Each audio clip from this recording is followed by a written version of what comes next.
Hello student, आज का editorial का टॉपिक है AI and the issue of human centricity in copyright law. इसको आप कनेक्ट कर पाएंगे जीएस 3 साइंस एंड टेक्नोलॉजी के पार्ट से। टॉपिक है science and technology development and their applications and effects in everyday life. और एक और टॉपिक है awareness in the field of IT, space, computers, robotics, nanotechnology, biotechnologies and issues relating to intellectual property rights IPR। इससे आज के editorial के analysis से आप कनेक्ट कर पाएंगे। आज का एडिटोरियल बेसिकली रिवॉल्व करेगा around AI, that is artificial intelligence. और अब ये जब आ रहा है, काफी इसका ज्यादा लोग यूज कर रहे हैं, तो अब इशू आ रहा है पेटेंट राइट का। जो ऑथर है उन्हें एक और राइट्स होते हैं कॉपीराइट इशू। यहाँ पर प्रॉब्लम आ रही है, और क्या प्रॉब्लम आ रही है और इस पे क्या जजमेंट इंडिया में आए, और अभी रिसेंट में यूएस में इससे रिलेटेड, AI से रिलेटेड क्या जजमेंट आए हैं, क्या AI को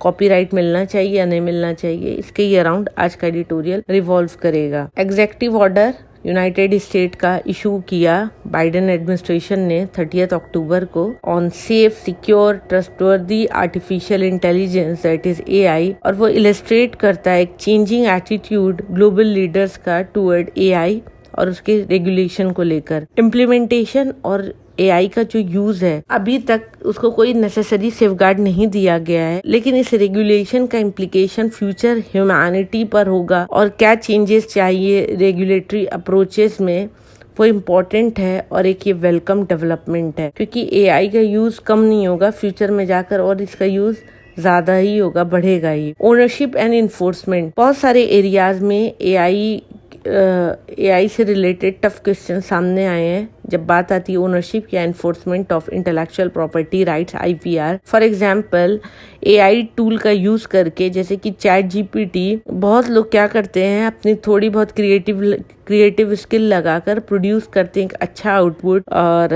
उसमें उनको हेल्प मिल जाती है, कुछ थोड़ा बहुत वो टेक्स्ट प्रॉम्प्ट अपना देते हैं और एक अच्छा उनको आउटपुट आ जाता है। लेकिन इश्यू यहाँ पर ये है कि कॉपीराइट रिलेटेड क्वेश्चंस आ सकते हैं। बहुत सारे इश्यूज कॉपीराइट को लेकर आए हैं, जब यहाँ पर इंक्लूड होता है यूज ऑफ कॉपीराइटेड मटेरियल, जिसमें टेक्स्ट और इमेजेस दोनों चीजें आती हैं। अब बात आती है डेटा इन्फ्रिंजेस की, और right of millions of authors जिनका ये ओरिजिनल काम रहा था, या कोई आर्टिस्ट जो इंटरनेट पे आर्टिकल्स दिए थे या अपने इनोवेशन उन्होंने लगाए थे वहां पर। इसी तरीके से रिलेटेड क्वेरी रिवॉल्व करती है अराउंड कॉपीराइट ओनरशिप को लेकर। जब आउटपुट जनरेट करता है AI ऑटोनोमसली या with the help of humans input. अभी रिसेंट में डिसीजन आया है यूनाइटेड स्टेट डिस्ट्रिक्ट कोर्ट का, District of Columbia in Stephen Thaler versus Shira Perlmutter. इसमें एक रिमार्केबल है, क्योंकि ये प्रोवाइड करता है एक इंसाइट कि क्या कॉपीराइट जो है वो एग्जिस्ट करेगा ऑटोनोमसली अगर वो क्रिएट करेंगे AI के द्वारा। इसी केस में मिस्टर थालर ओन कर रहे थे एक AI सिस्टम जिसका नाम था क्रिएटिव मशीन। उनका क्लेम था कि ऑटोनोमसली क्रिएट किया गया है पीस ऑफ विजुअल आर्ट। उनके कॉपीराइट रजिस्ट्रेशन के एप्लीकेशन में जब उन्होंने अप्लाई किया US कॉपीराइट ऑफिस में, उन्होंने क्रिएटिविटी मशीन मेंशन किया, और ऑथर की जगह as a author of work.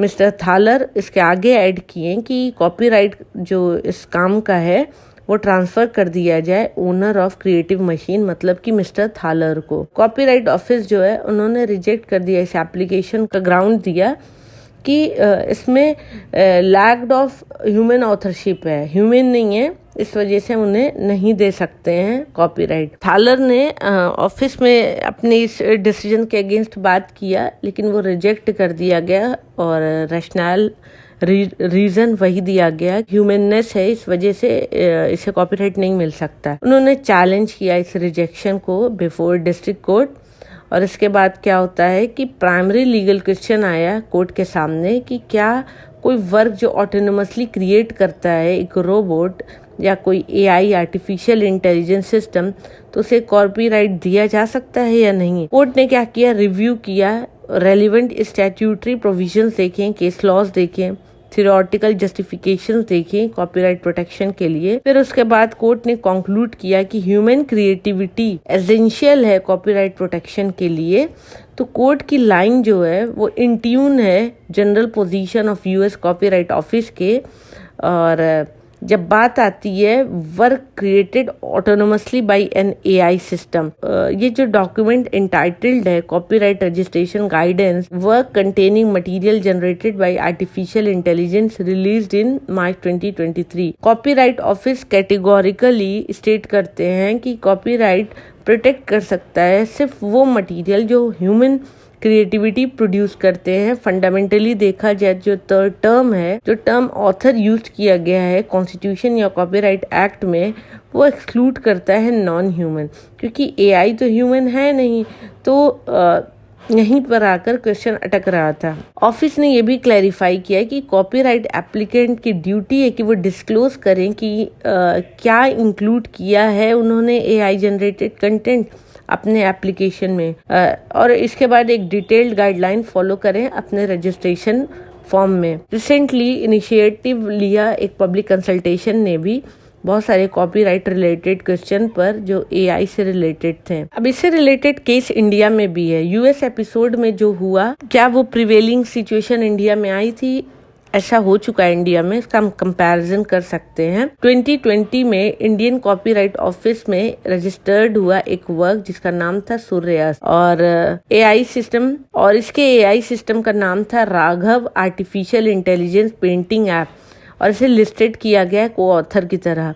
Copyright office पहले रिजेक्ट कर चुकी थी इस एप्लीकेशन को, और सेम सिस्टम लगाया था उन्होंने, और उन्होंने कहा कि यहाँ पर लिस्टेड किया जाए as the sole author. Copyright office इसके पहले रिजेक्ट कर चुकी थी एप्लीकेशन जहाँ पर सेम सिस्टम यूज किया गया था एआई का, और वहाँ पर लिस्टेड था सोल ऑथर, मतलब सिर्फ ऑथर लिखा था, को ऑथर नहीं लिखा था। इंडिया ने कोई ऐसा बड़ा लेजिस्लेटिव चेंजेस नहीं लाया है कॉपीराइट एक्ट 1957 में। कॉपीराइट ऑफिस इग्नोर किया ह्यूमन ऑथरशिप रिक्वायरमेंट को इन इंडियन कॉपीराइट लॉ में, और ग्रांट किया registration with AI system as a coauthor. तो इसका मतलब ये होता है कि इंडिया में कोई चेंजेस तो नहीं आए हैं, लेकिन इंडिया में कोई कंडीशन नहीं है कि ह्यूमन ही होना चाहिए तभी उसको कॉपीराइट मिलेगा। इंडिया में अलाउ कर दिया गया, इंडिया में दे दिया गया कॉपीराइट। ये मैटर कंट्रोवर्शियल तब बन गया जब ऑफिस ने सेंड किया नोटिस ह्यूमन को ऑथर को एप्लीकेशन में, और उन्होंने एप्लीकेशन में अपना इंटेंट जाहिर किया कि वो विड्रॉ कर ले रजिस्ट्रेशन। मतलब ह्यूमन को कहा गया, इनडायरेक्टली उनसे कहा गया कि आप जो अपना रजिस्ट्रेशन के लिए अप्लाई किए हैं कॉपीराइट, उसको वापस ले लीजिए। लेकिन जो date Indian copyright office website से मिलता है उससे ये पता लगता है कि वर्क कंसर्न जो उनका था वो कंटिन्यू कर रहा था एज अ रजिस्टर्ड वर्क, तो वो कंटिन्यू था। कॉपीराइट ऑफिस को भी अभी आर्टिकुलेट करना जरूरी है एक मैंडेटरी डिस्क्लोजर रिक्वायरमेंट जब बात आती है यूज ऑफ एआई, या इवन अगर ब्रॉडर कंसल्टेशन में देखना है कुछ अगर इम्पोर्टेंट इश्यूज आते हैं तो उसको भी कैसे कवर किया जाए, वहाँ पे कॉपीराइट को थोड़ा सा अपना विजन को ब्रॉड करना होगा, अपने एरिया को ब्रॉड करना होगा। ये यूजफुल हो जाता है रिव्यू करना, क्योंकि करंट सिनेरियो जो है देखा जाए, recommendation of 161st report of department related parliamentary standing committee on commerce, उनका इंटाइटल्ड है review of intellectual property right regime in India. जुलाई 2021 में उन्होंने कुछ रिकमेंडेशंस दिया था और कहा था कि रिव्यू करें प्रेजेंट सिनेरियो को लेकर कॉपीराइट में। रिपोर्ट ने सजेस्ट किया कि रिव्यू किया जाए कॉपीराइट एक्ट 1957 और पेटेंट एक्ट 1970 ताकि इनकॉर्पोरेट कर सके एमर्जिंग टेक्नोलॉजीज ऑफ एआई और AI related invention in this ambit. उनका क्लियर सजेशन था कि जो अभी प्रेजेंट सिनेरियो इतने चेंजेस आ रहे हैं साइंस एंड टेक्नोलॉजी में, जैसे कि एआई आया या इससे रिलेटेड जो इन्वेंशंस हो रहे हैं और भी होंगे जो, तो वो सारे एम्बिट में आ जाएं कॉपीराइट या पेटेंट एक्ट के। तो अपना जो रेगुलेशन एरिया है वो ब्रॉड करने की जरूरत है। केयरफुल रीडिंग की जाए अगर रिपोर्ट जो सजेस्ट करती है, तो कुछ रिकमेंडेशन एम करती हैं रिलैक्स करने में standard for securing copyrights and patent, लेकिन कुछ रिकमेंडेशन ऐसी नहीं दिख रही हैं कि वो informed by any study of IP related challenges हैं या need of the AI innovative ecosystem है इंडिया में। मतलब इससे कुछ वास्ता नहीं है, कुछ इस तरीके की लग रही हैं अलग सी। कमेटी कंसीडर नहीं कर रही है कि क्या पोटेंशियल एडवर्स इम्प्लीकेशन हो सकता है अगर इस तरीके के अप्रोच को हम लेके चलते हैं for startup ecosystem in India, और ये अलार्मिंग है इंडिया के लिए। आईपी राइट्स को अगर हम देखें तो इससे एक मोनोपोली प्रोटेक्शन मिलता है। किसी भी तरीके का मोनोपोली राइट मिलता है तो वो एक्सटेंसिव नेगेटिव कॉन्सिक्वेंसेस हो सकते हैं उसके सोसाइटी पर।